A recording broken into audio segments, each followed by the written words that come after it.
آزوی صاحب آرجان سلام علیکم. ذخیره مالی ما بیشتر بود از حساب توی مراسم. موضوعهای جدی‌تر اجتماعی یا چهره‌های سیاسی یا اقتصادی را به برنامه‌تون دارم. راهبری تلویزیونی سفینه باشد یا اینکه دیگر تلویزیون باشد بگویم که نه، اندیشه شما خطا است، من با فکر شما راضی نیستم. علیه موضوعهای مبرمی که در رادیو ما بررسی میکردیم گام می‌نهادند. هزار احسان بر پدر نفری که یوتیوب رو آفرید، هزار احسان بر پدری اونی که گوگل رو آفرید. فرصت فرا میرسد که من باید حتما رسم بکشم، مالبرت رو باید بگیرم با باقی بوتانیک بروم. این سوالهایی که ارشاد جان با من پیشنهاد کردید دشوارترینش همین است.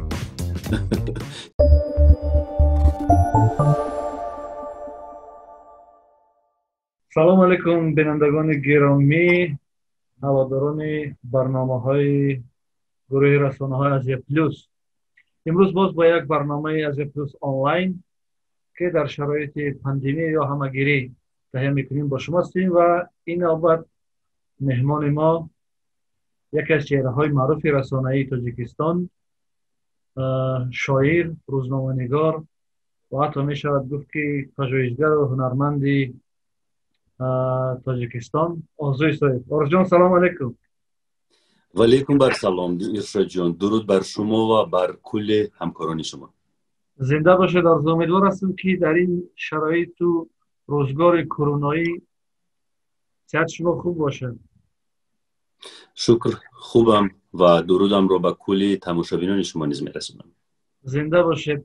خب آرزو میدونید تقریبا با هر کسی که ما صحبت کردیم یا که در کار در خیابان نشست و برخاست میکنیم، البته با دوستا و شناسا، تقریبا 70-80% دوستا و شناسای ما میگن که ما این بیماری را پشت سر کردیم. شما با این بیماری چطور بودید؟ شاید ما نیز پشت سر کرده باشیم، اما پژوهش و تشخیص نگذراندیم. این هم مثل یک زکامی بود که آمد و رفت، اما از روی نشانه هایش، از روی اون لحظه هایی که ما پشت سر کردیم، از روی نشانه و علامت هایی که بود، من فکر میکنم که گذشتیم این مرحله رو. ما نیست اهل خانواده هم مثلا از وجاهتون پیداست که خوب هستین انشاءالله، سلامتون شکر خوبم. این ابتدای تابستان بود که یک اهل خانواده با همین یک نوع زکام گرفتار شدن. احساسی استشمام کردن بوی از میان رفت، مثلا طعم غذا رو نمیفهمیدند. با نوبت یک پای دیگر سرایت افتاد. البته بسیار خوب است که شما بسیار میگن به علامتی پشت سر گذاشتید، ولی روی زندگی کاری، روی زندگی هنری، روی نقشه هایی که داشتید چه تاثیر گذاشتین بیماری و این فضا و این محیط مخوف؟ تاثیر عمیق گذاشت ارشاد جان. من در اینترنت بسیار خبرها رو مطالعه می‌کردم، می‌خوندم که شرکت‌های هواپیمایی زیانی خیلی زیاد برداشتند. شرکت‌های عموماً جهانی، میلیونرهای جهان از تجارتشان زیان‌های زیادی را، یعنی با زیان‌های زیادی در تجارتشان روبرو شدند.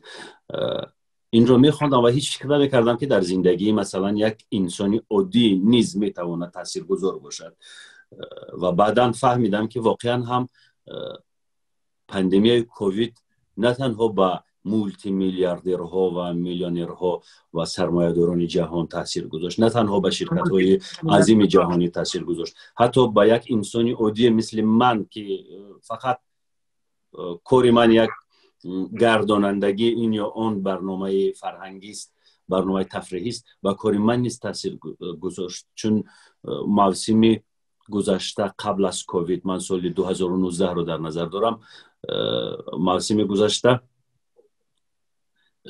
ذخیره مالی ما بیشتر بود از حساب توی مراسم و برنامه های تفریحی که ما راه اندازی میکردیم. کنسرت و شب نشینی ها و دیگرها. همچنین از حساب همکاری با سراینده ها، انشای ترانه، ثبت کلیپ ها و غیره و خزینه همون بیشتر بود. ولی کووید کاری کرد که همگان دست کشیدن از کارهای ایجادی و در کنج خانه منفرد شدند. به همین خاطر تاثیر رساند، البته تاثیر رساند. حتی فروشنده ها، بقال ها، حتی چرچین فروشانی که با خرید فروش میده چیده مشغولند در بازارها، آنها نیز شکایت کردند که کووید با سودای آنها، با کاری آنها تاثیر گذاشت. انتظار داشتید بیشتر تاثیر گذاشت؟ بله، از اون چیزی که انتظار داشتم بیشتر تاثیر گذاشت، زیرا در یک مدت کوتاه من دیدم که ذخیره مالی ما در اویلا قریب که به انجام رسید.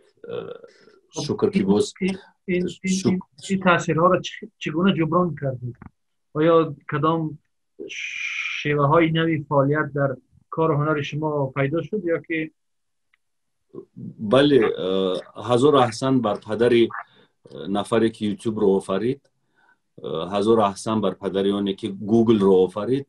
سپاس میگویم بر آنها، چون توی سور و معرکه ها مدت مسدود شدند و ما نیز مردود بودیم، یعنی امکانی رفتن و خدمت کردن رو در توی خرسندی های مردم، در جشن های مردم نداشتیم.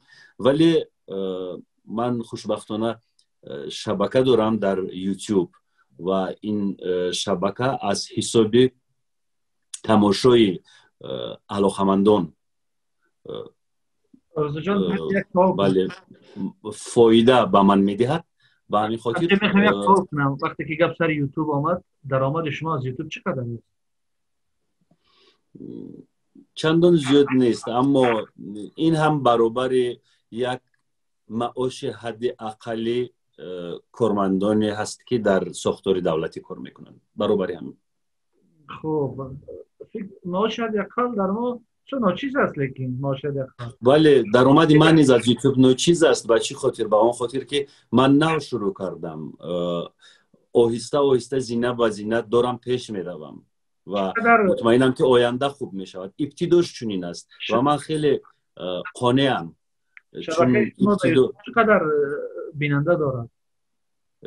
حدودی شاید 60,000 باشد علاقمندان شبکه. یعنی تا مرحله 100,000 حالی نرسید؟ نه 600,000 اگر برسید درآمد بیشتر میشه، شاید بهتر می شود.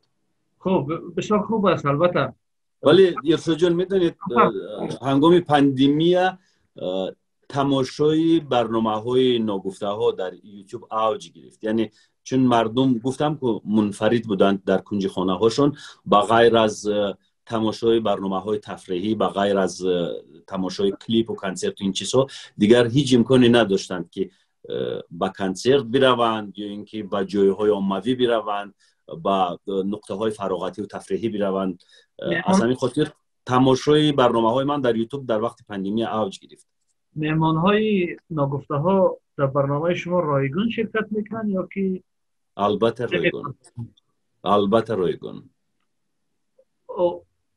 یک وقت دیگر ما فکر کنم در کدام محفل دیده بودیم، از شما سوال کردم که چرا فقط برنامه‌های شما با به اصطلاح عالم شو بیزنس، سراینده ها و هنرمندای تئاتر و این چیزا، شما نیت ندارید که مثلا موضوعهای جدی‌تر اجتماعی یا چهره‌های سیاسی یا اقتصادی را به برنامه‌تون دعوت کنید؟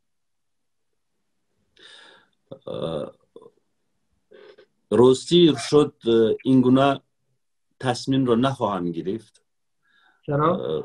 چون که من در رادیو امروز تجربه داشتم. تجربه تلخی رادیو امروز بار دیگر به من واضح کرد که در سمت بررسی موضوعهای جدی که شما در نظر گرفتید، شما پیشنهاد کردید، من هیچگاه دستگیری یا همرایی و هممرامی هم مسلکان را هیچ وقت احساس نکرده بودم، بر استثنای یک چند نفر و یک چند رسانه‌ای که در اون لحظه های دشوار ما رو دستگیری کرده بودند. یعنی چون همکاران من علیه من برخواسته بودند در رادیو امروز، من تصمیم گرفتم که من بعد با این گونه موضوعایی که اجتماعی اند با منفیت این گونه موضوع ها به اجتماع به مردم میرسد، به جمعیت میرسد، دیگر دست نزنم. زیرا از شروع وسایط اخبار عامه سر کرده تا بعضی از افراد مشخص در وسایط اخبار عامه علیه من، یعنی علیه موضوع های مبرمی که در رادیو ما بررسی میکردیم گام نهادند و این باری دیگر ما رو وادار کرد که اعتمادم رو کاهش بدهم در لابلای دستگیری و همرایی هممسلکان. سوال شکل دیگر بگذارم. شما از آغاز وقتی که به فضای رسانه‌ای تاجیکستان آمده، فکر کنم از تلویزیون سفینه، از آغاز شخصیت شما یا حضور شما با سر و صداهای رسانه‌ای همراه بود. مثلا زمانی که شما در سفینه کار میکردید، در نشریه ها درباره شما چیزای انتقادی می نوشتن. خب بعدا فعالیت شما داخل تلویزیون ها با مشکل گره خورد، رفتید رادیو، با دوباره آمدید تلویزیون سفینه. میشه درباره همین چی بگیم جنجال ها یا سر و صداهایی که درباره شما بود و شخصیت شما با اونا برخورد یک کمی صحبت کنید؟ مشکل از شما یا که از فضا؟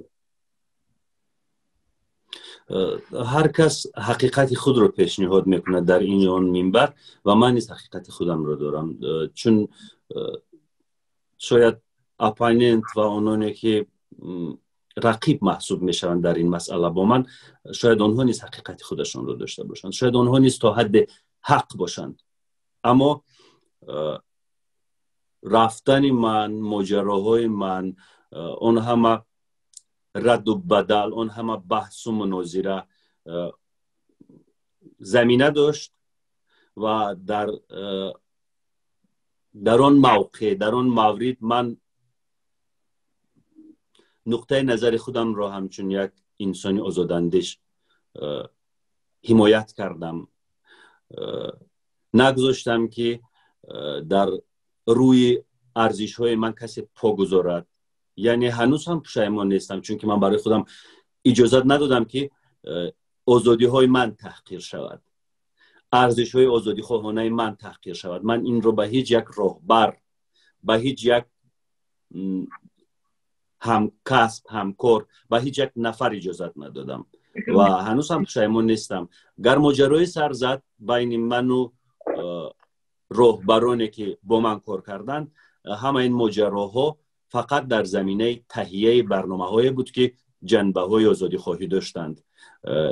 آزادی بیان، آزادی سخن، آزادی کلام در این برنامه‌ها احساس می‌شد و آنها که می‌خواستند مسدود کنند، مردود کنند صدای مرا همچون یک انسان آزادی خواه و من علیه آنها نیز صدا بلند می‌کردم. یعنی این بود سبب کل ماجراهای من، سبب کل ماجراها محض همین بود، دیگر یگون سببی نبود.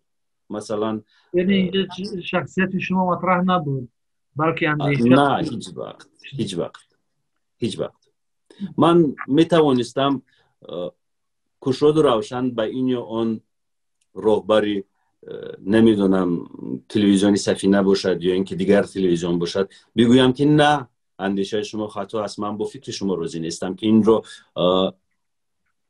اکثر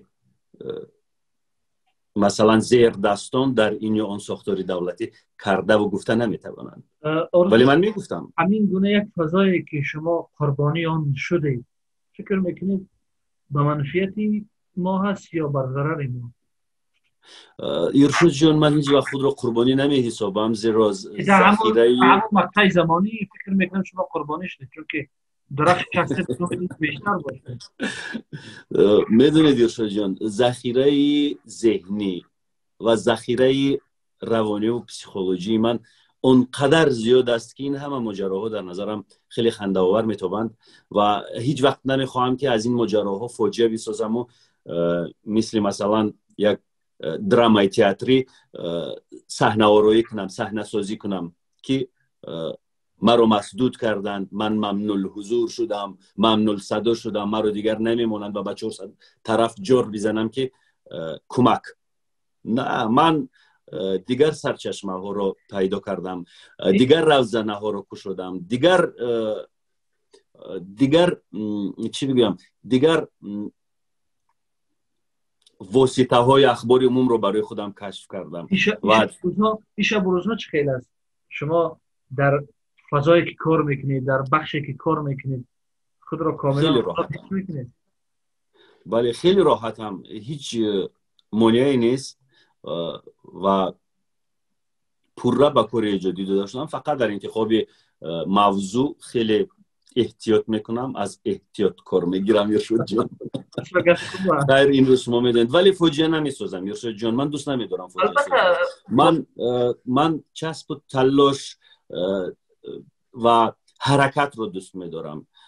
مثل یک محرک هستم، محرکی که همیشه باید کار کند. در یک جا نشستن من رو خسته میکند. مثلا در همین پاندمی، درباره پاندمی حرف زدیم، من دیوانه شدم در 4 دیواری خانه. یک مدتی مدید نگاه داشتن من در 4 دیواری خانه به نهایت مشکل است و من باید مثل محرک در حرکت باشم. به همین خاطر فوجیه نمیسازم، میروم جستجو میکنم، دیگر پیروها رو پیدا میکنم، دیگر جاده رو کشف میکنم برای خودم.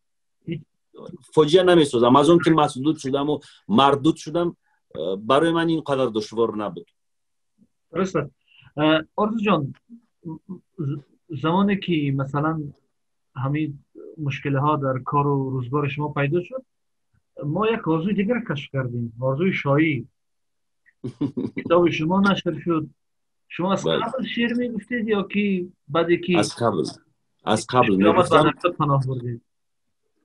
نه، از قبل یادم هست، شاید که از 13-14 سالگی شروع شد در من این همه، زمان دانشجویی و بعداً در محفل خیراندیش در شهر قرغن‌تپه همین طور. ولی من در این باره حرف زدن رو دوست نمی داشتم، در این باره نمی گفتم چیزی، هرچند از اتحاد نویسنده های ما، از اتفاق نویسنده ها شادروان، مومین، قناعت میدونستند در این باره، استاد اسکر حکیم در این باره میدونستند و آمده بودند به قرغن‌تپه در یک کنفرانسی بسیار وسیع ادیبان جوان از حوزه ادبی ختلان شرکت کرده بودند. اسم 3 نفر ما رو به زبان آورده بودند استادان، از اون جمله هم مومین قناعت، هم اسکر حکیم. یعنی گفتند که 3 آ ما کشف کردیم. یعنی این آ ابتدای نام منو، آذر و آفاق، یعنی 3 نفر با حرف آ اسم هامون شروع میشد. اونها گفتند که ما 3 آ کشف کردیم: آذر، آفاق، آرزو. همین گونه بود خلاصه اشان از کنفرانسی ادبی. خب آرزو، اگر مثلا من شخصیت شما را تقسیم کنم، مثلا به شخصیت شاعری، به شخصیت رسانه‌ای، با شخصیت چی بگیم تفریحی یا اینکه برنامه‌های فراغتی، شما به کدام یکی از این 3 شخصیت خود توجیه میدید؟ میخواید که شاعر باشید، میخواید که روزنامه‌نگار باشید، یا میخواید که مثلا گرداننده محافل فراغتی و مستا باشید؟ از کل سوال‌هایی که ارشاد جان با من پیشنهاد کردید، دشوارترینش همین است. چون شما در کالبد کدام همین شخصیت خود راحت‌تر حس می‌کنید؟ همش میدونید، همش برای خودش جایگاه داره در باطن من، موقع داره در باطن من و ارزش داره در باطن من. مثلا لحظه فرا میرسد که شاید شما نمیدونید من رسم میکشم و متاسفانه رسم های کشیده من اینجا شاید باشن، نمیدونم پیدا کرده نمیتوانم، عین زمان پیدا کرده نمیتوانم، اما در صحیفه اینستاگرام من شما میتوانید در روی تماشا کنید رسم های کشیده من رو. من پورتریت میآورم بسیاری وقت و هر کدام از اینها جایگاه خود رو دارند. فرصت فرا میرسد که من باید حتما رسم بکشم، مالبرت رو باید بگیرم، به باغ بوتانیک بروم، اونجا بشینم رسم بکشم و همون خواهش، همون تهاجمی بسیار شدیدی که صورت میگیرد در باطن من از حساب همین هنر، همون رو من باید که در خودم فرو نشانم، یعنی خمار خود را بشکنم به نوعی دیگر بگویم اگر. و باز فرصت فرا میرسد که باید شعر بگویم، پر از احساس میشوم، پر از گرمی میشوم، یعنی مثل که باید در اشعار شما مثلا شعرهای اجتماعی بسیار جدی که در جامعه است، از محیط بسیار تاثیر پذیرفته هست، باز داره به اصطلاح ترانه و سرودهایی که هنرمندا میخونن. شما اگه شعرهای جدی خودتان به هنرمندا پیشنهاد کنید اونا قبول میکنن یا که همیشه چیزای به اصطلاح سبک و فراغتی میخوان؟ در انشای ترانه ها ما کمی با دشواری روبرو میشویم، زیرا اکثر آهنگ ها رو علاقه آهنگسازان بدون متن آماده میکنند. شما با قالب آهنگ متن میسازید؟ بله، و ما مجبوریم که با قالب آهنگ متن رو بریزیم. خیر، این تقاضای بزرگ است، ما هم مجبور نیستیم، اما چون بزرگ این رو طلب میکند ما هم کوشش میکنیم که در این بازار یک نوع کلاه خود را به فروش براریم، چون کلاه ما همین شعر سخن است. بعدا مجبور میشویم که در همون قالب آهنگ علاقه پیشکی آماده شده تجارت ولی خیلی گرم است، چون بله هست که خیلی به اصطلاح پولای کلان اینجا تا بالا میشه. نه مثلا کلان گفته شما چی رو در نظر دارید؟ ایرشو چقدر میلیون میلیارد؟ ما از موقع تاجیکستان صحبت میکنیم. مثلا در تاجیکستان از $1000 بالا شاید پول کلان حساب میشه. ایرشو چقدر شما غافلید از چرخ گردون. شما حتی نمیدونید که برای برخی در تاجیکستان 1000 سومین برابر شاید 10 سومانی باشه، $1000 برابر شاید 10 سومانی باشه. ما از اون موقع صحبت میکنیم که کسایی که حلال کار میکنن خب حلال زحمت میکشن و این حرفی دیگر 100% من جانبداری بله جانبداری ریسک دریافت ریسک حلال انسان ها هستن همیشه. از راه فساد، از راه فریب و از راه مثلا حق دیگران خوردن اونا میلیون ها کار میکنن. درست است. مثل ها شده نمیتونیم و خدا را شکر میگیم که مثل ها نیستیم. بله من 100% جانبدار این گفته ها هستم ارشاد جان و با صدای بلند میگویم که هیچ وقت دست با رشوت ستانی و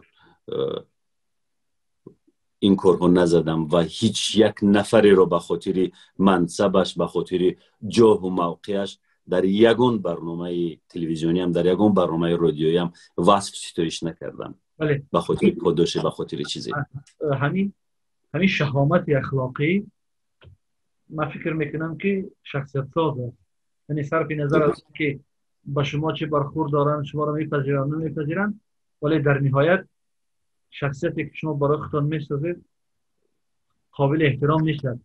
آرزو در تاجیکستان شخصیت ساختن از خود مشکل است. خیلی دشوار است. و مثلا اینکه مثلا در سیاست شخصیت ساختن یا در اقتصاد شخصیت ساختن خب بازی‌های بسیار مشکل دارد. خب پشت پرده گپای کلان است. در هنر یا با اصطلاح معمول در شو بیزنس هم شخصیت ساختن مشکل است. بازی‌های شدید دارد این صحنه. البته این صحنه هست پر از تزویر، صحنه هست پر از چی بگم توطئه های مورب و مرکب. یعنی وقتی که انسان شخصیت نیست، هیچ وقت این گونه انسان را با واسطه لباس خوب، با واسطه منصب خوب، با واسطه یا اینکه نشریه خوب، با واسطه تشویق و ترغیب پیوسته نمیتوان شخصیت کرد. درسته. یعنی به نظر من شخصیت، نیروی شخصیت اول در باطن او باید باشد، ذخیره برای شخصیت بودن باید در باطن خود انسان باشد. یعنی ذهن انسان برای شخصیت بودن باید آماده باشد. قبل از همه عرفان انسان باید برای شخصیت بودن آماده باشد. ذهن، عرفان و اصلا چی بگویم، شخصیت با واسطه کسی یا چیزی ساخته نمی شود. شخصیت رو انسان اول خودش در خودش می سازد. به همین خاطر من فکر نمی کنم که با تشویق و ترغیب زیاد، با سر و لباس یا که جاه و جلال و منصب ما بتوانیم از کسی شخصیت بسازیم. نه، این دروغ است. ولی منم با شما هم نظر هستم. آرزو جان، با کارهایی که این شب و روز شما میکنید ما تقریبا آشنا هستیم از یوتیوب، از دید و آدیدهایی که هست. آیا طرحهای دیگری دارید برای آینده؟ طرحهای رسانه‌ای یا هر طرحی که باشه؟ ارشد، میدونید من نقشه نمیکشم هیچ وقت. خب مثلا من برنامه فردای خود رو حتی نقشه نمیکشم. فقط میدونم که فردا ضرور است که کدام کار رو انجام بدهم، اما یگون نقشه معین راجع به شام امروز یا اینکه صبح فردا ندارم. و میدونم که در زندگی من این رو تجربه کردم. میدونم که نه همه وقت زندگی ما آنچنانی صورت میگیرد که ما در نقشه داشتیمش. یعنی زندگی گوه از حدود نقشه های ما میبراید و نقشه های ما به خاک میخورند، به خاک یکسان میشوند، زیر و زبر میشوند. یعنی نقشه های ما خراب میشوند، ولی زندگی باز طرح و نقشه های خود رو پیشکش میکند. و همین خاطر من فردایی رو که میآید هیچ وقت طرح نمیزنم و نقشه نمیکنم. فقط میدونم که باید یک ذخیره داشته باشم برای فردا. هم ذخیره جسمانی باید قوت و مدار داشته باشم، هم تنصیحاتی، هم ذخیره مالی و هم ذخیره تحملی نامردی ها و ناسپاسی ها. همینش در سخت است. بله، و این حتمی است برای نفرانی که شاید در عمق توطئه ها صبر و تحمل خود را از دست میدن. شاید برای آنها سخت لازم باشد، زیاد لازم باشد. مصلحت من که باید انسان در وجود خود ذخیره پسیکولوژی باقی گذارد، ذخیره روانی باقی گذارد برای تحمل همین گونه کارها و از ورطه دشواری ها با آسانی برآید. یعنی با استرس و با چیزهای مثلا دشوار خود را نپیچاند، چون که هر یک عقده آخرش به تنصیحات انسان ضرر میرساند. بله، درست است. ولی در هر صورت بی نقشه یا بی طرح زندگی کردن فکر درست است. کمی مشکل هم هست. نمیدونم، برای من مشکل نیست. مثلا من حاضر هیچ طرح ندارم. دیروز میدونید ما تصمیم داشتیم که دیروز باید این صحبت رو انجام بدیم. دیروز در میان یا نقشه که ما کشیدیم باز یک نقشه دیگر پیدا شد و من از شما اجازت پرسیدم که یک کار پیش آمد و این کار رو من باید انجام بدم. شما گفتید که باشد کاراتون رو انجام بدید، صحبت رو به روزی دیگر میگذاریم. ببینید مثلا نقشه ما دیگر بود ولی دیگر شد. تصمیم گرفتیم که یک روز پس نقشه‌مون رو عملی بکنیم. یعنی مجبور شدیم که نقشه رو عوض کنیم. به همین خاطر برای من در قالب یگان نقشه زندگی کردن مشکل است. من نمیخواهم در قالب نقشه زندگی کنم. من نمیخواهم که ساعت 8 سحر به کار بروم، ساعت 5 از کار برایم. شاید من میخواهم که تا دیر باز تا دیرگاه شب کار کنم. شاید من میخواهم که ساعت 12 شب در سر میز کاری باشم. اصلا انسان ایجادکار همین قاعده ناپسندن. بله. سوال من از اینجا بود که خب شاید بعد از این تجربه هایی که این همه تجربه هایی که برداشتین و مثلا کارهایی که در شبکه ها میکنین اینا، فکر کردم شاید به یگان طرحهای به اصطلاح کلانتر در ساحه هنر یا نمیدونم ادبیات یا چیزهای دیگر شاید اقدام بکنید. آرزو، وقتی که شما بعضی برنامه‌های تحقیقی را تلویزیون میکردید. بله. اون دوره هم امروز بیشتر جای همین برنامه ها خالی بود، خالی است واقعا. در تلویزیون های ما برنامه های تحقیقی که مثلا اونا تحقیقشان نبود. با رفتن شما مثلا خیلی ما وقتی که درباره تلویزیون گپ میزنیم بیشتر درباره همین تلویزیون های دولتی گپ میزنیم که عمومی جمهوری هستند. ما دیگه تلویزیون های قابل بحث نداریم. همین راه، همین روش در تلویزیون ما بسیار خالی است. شما فکری یک تلویزیون کردن، یک رسانه ساختن در سرتان نیست؟ ارشاد جان، اصلا من با اصطلاح هیچ وقت منیجر خوب نبودم. مثلا در مسائل تشکیل کار، در مسائل بررسی موضوع ها و بنیاد کردن این یا آن جمعیت و کارخانه و مؤسسه هیچ وقت فعال نبودم. از من تشکیلاتچی، تأسیسگر و منیجر خوب هیچ وقت نمیبراید. من تنها یک ایجادکاری هستم که در فضای ایجادی میخواهم قرار داشته باشم و از فضای ایجادی نفس بگیرم و این دعوتازی که من باید بروم با پشتی در کدام یک منصبدار برای درخواست مجوز به خاطر تشکیل کردن این یا آن تلویزیون، شبکه تلویزیون، این رو من اصلا نمیخواهم. و چون ما و شما میدونیم که بیوروکراتیا خب در کدام سطح هست. شما تجربه نکردید، پیشفرض دارید که همین گونه مشکلات؟ بله، از تجربه آنونه که با تجارت مشغولند، با مثلا دیگر کارها مشغولند، با کارهای میدیایی مشغولند، از تجربه آنها میدونن که این دوتاز و گیرودار تا کجاها انسانها رو میبرد. و همین خاطر هیچ وقت خوشم نمیآید که در قبولگاه این یا آن منصبدار ساعت ها نشینم و نوبت بپایم و نمیدونم خوشامد بزنم و این کارها رو نمیخوام. میخوام که مرا به حد یک کارمند ایجادی به یگان شبکه یا اینکه به یگان مؤسسه دعوت کنند و بگویند که از صفر کاری این تلویزیون یا این شبکه رو شروع کن. یعنی از صفر گفته چی رو در نظر دارم؟ تقسیم بندی کل برنامه ها رو، فراغتی و تفریحی، اطلاعاتی، سیاسی، اجتماعی، ادبی و غیره. یعنی بندوبست کل برنامه ها رو طبق یک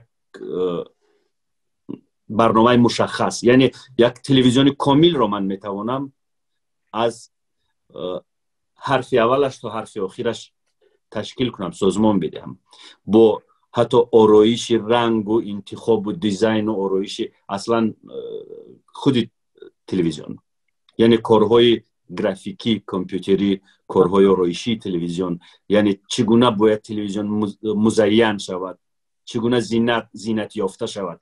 یعنی این چیزها رو من از حرف اول تا حرف آخر میتوانم انجام بدم و با کمال میل این کار رو میکنم.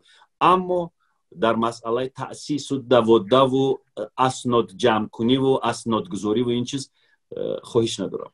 در بخش شعر ادبیات آیا ما منتظری کدام کتاب نو شما هستیم یا که؟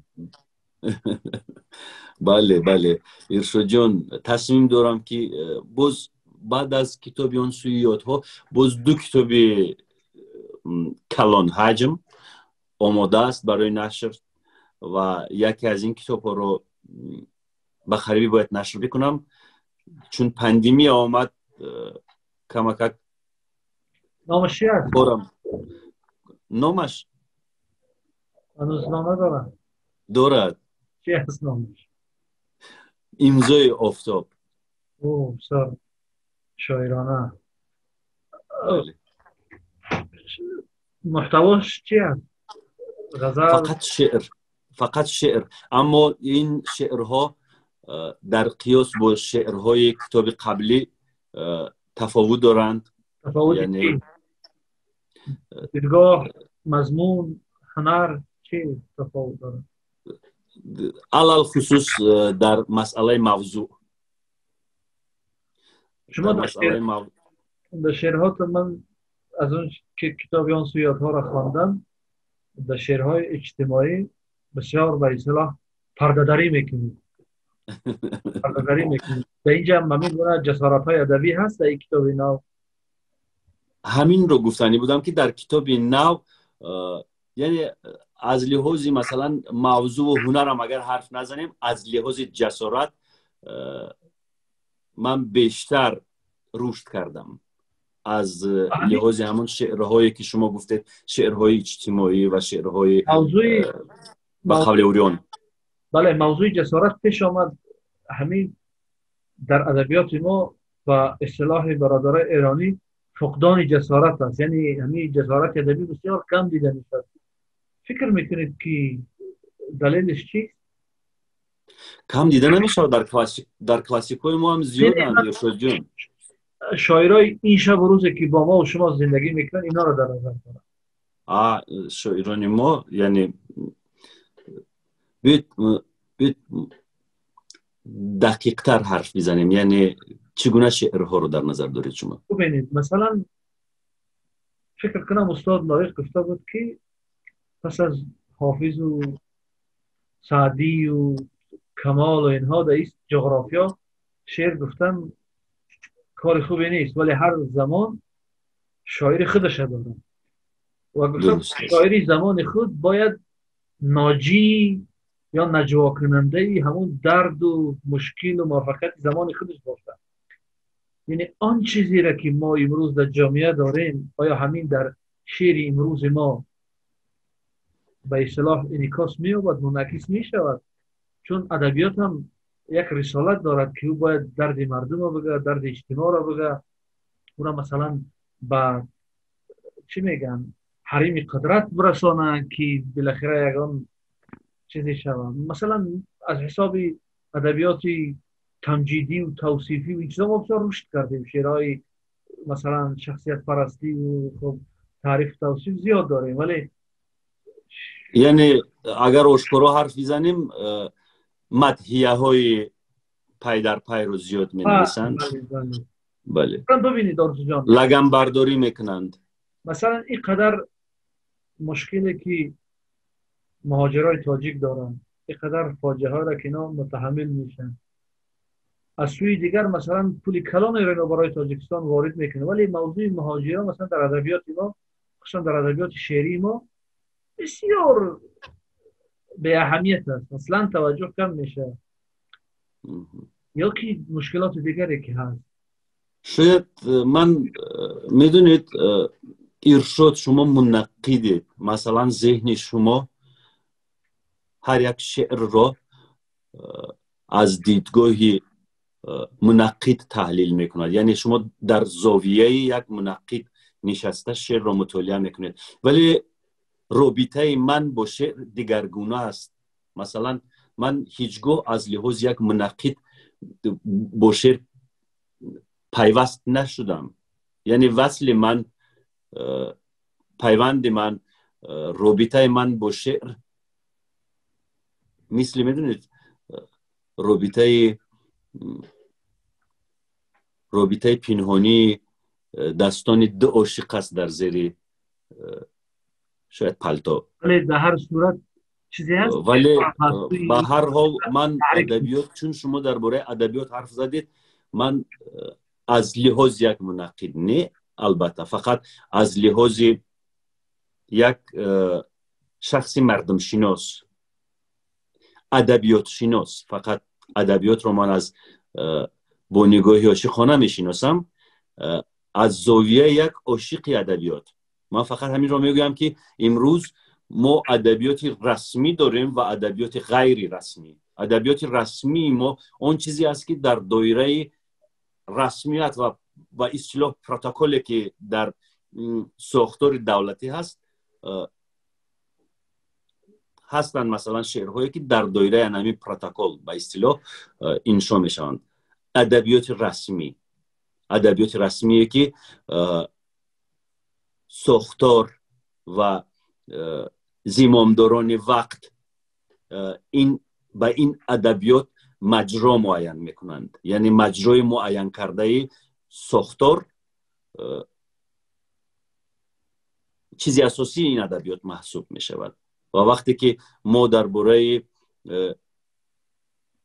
ناجی بودن شاعر حرف میزنیم اکثر وقت نجوای شاعر و نجات بخشی شاعر در این مجرایی که ساختار معین کرده است جایگزین نمی شود، راه نمی یابد. ولی ادبیات غیر رسمی اگر همین طور گفتن جایز باشد در تمام سایت های اجتماعی فرو می ریزد. هر روز، هر دقیقه، هر ساعت در فیسبوک، در دیگر سایت های اجتماعی از ادبیات غیر رسمی آدمان بهره میبردارند و غیر رسمی بودن این ادبیات معنی اون رو ندارد که خام است یا قابل قبول نیست یا با معیارهای ادبیات جوابگو نیست. نه، در ادبیات غیر رسمی که در اینترنت منتشر می شود، در تورنمه های اینترنت منتشر می شود، شعرهای خیلی بلند، پرمضمون، اصطلاح ها رو کمی کنیم، ادبیات قالبی و غیر قالبی بگیم. بله، موافق هستی؟ یعنی همین رسمی و غیر رسمی. بله. من رسمی گفته چی رو در نظر دارم؟ اون چیزی که مثلا رسمیت امروزه که ساختار اون رو پیشنهاد کرده است در دایره همین رسمیت میگویند و من نگفتم در دایره این رسمیت هیچ وقت. درست است. خب ما در ابتدای صحبت گفتیم که شما یک شخصیت چند بعدی هستید. شما آیا پیشنهادی مثلا به سینما رفتن برای شما نشده بود یا خودتون همینجوری یک تصمیم پیدا نکرده در سینما نقش بازی؟ یعنی در سینما به حیث کی؟ به حیث هنرمند. ارشاد. انا همین کار نکرده مونده بود در حیات من. نه، چون شما برای به اصطلاح اکران بسیار هم چهره موافق دارید، هم حرکات و این چیزات.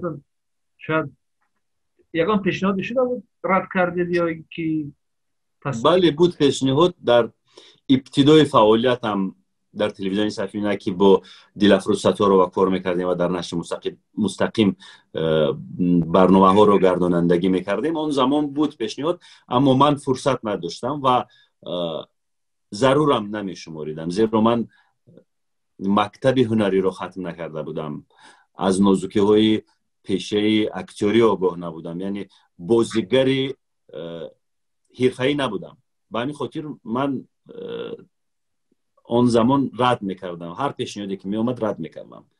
ولی مکتب تلویزیون هم این یک نوع مکتب هنری است، چون که در مکتب تلویزیون ما استفاده خیلی وسیع ایما و اشاره ها رو میآموزیم، زبان چشم، زبان دست، زبان ایما و اشاره، استفاده صدا، یعنی تلفظ درست و نطق برو، این همه رو چون به ما میآموزونن، من فکر میکنم که این هم یک نوع مکتب هنری است. من فقط در دوبلاژ هنری خود رو سنجیدم، در سلسله فیلم های ترکی و در فیلم های روسی و آمریکایی و تاجیکی دوبلاژ کردم. بله. همچون بازیگر نه، همچون بازیگر تا هنوز در یکون فیلم نقش نآفریدم، ولی در تهیه داستان فیلم ها شرکت کردم. سناریو. بله. خب بسیار جالب است. ولی آرزو من فکر میکنم که در هر بخشی که نباشیم، خواه سینما است، خواه موسیقی است، خواه ادبیات است، خواه سیاست است، خواه روزنامه‌نگاری، هر چیزی که نباشه، مهم این است که فعالیت ما درست و به منفعت جامعه و ملت باشه که تا این جای کار ما مثلا به عنوان یک هوادار شما یا که کسی که فعالیت‌های شما را دنبال میکنن، فعالیت شما را همین گونه بها میدیم. خیلی صحبت کردیم در این دوره کرونایی، در این دوره چیز بسیار صحبت کردیم، هرچند که این شب و روزها گفت و گذار از موج دوم این بیماری است. من برای شما سلامتی میخوام، هم در زندگی کاری هم در زندگی خانوادی برای خانواده شما. دو چیز میخوام در پایانی صحبت. میخوام که یکی این که شما پیام خودتون رو بگین و اگر در حافظتان هست صحبت با یک شعر تازه یا نوی شما جنبست کنید. سپاس ارشاد، ممنونم زنده باشین. از دعوتتون، از لطفتون. خیلی شدم که مرا از یاد نبردید. خیلی شدم که اون برنامه های تألیفی رو هنوز هم شما در نهانخانه ذهنتون نگه می‌دارید و من اصلا این روزها فکر میکردم که اون برنامه های تهیه نموده من درباره شخصیت های تاریخی، اون فیلم های مستند و مستند آفری های ما در تلویزیون سفینه الکی در فراموشخانه ذهن مردم جای شد و هیچ کس دیگر از اون روزها یاد نمیکند.